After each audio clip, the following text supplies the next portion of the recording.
Señor, ta suplica yo para el paz.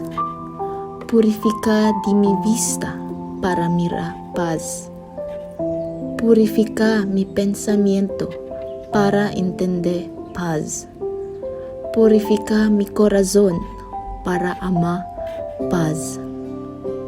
Purifica mi memoria para trabajar el paz que te sale de tuyo amor y compasión. Señor, sostén de mi mirada na paz, siguiendo tu inspiración.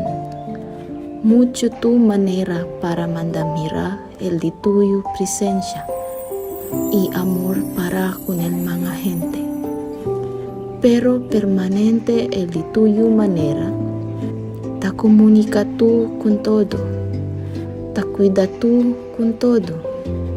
Hace conmigo un instrumento de paz, viviendo en diálogo junto contigo, para entender el silencio buscando tu presencia, en diálogo na mi vida, para descubrir otra vez cosa quiere decir el de mi vida en diálogo na otros, para trabajar con armonía con los demás, en diálogo con su creación, para cuidar con el mundo.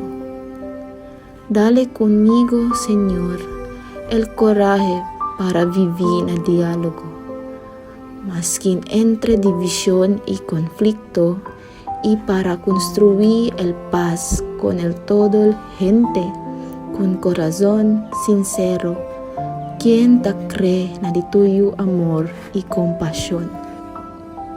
Amén.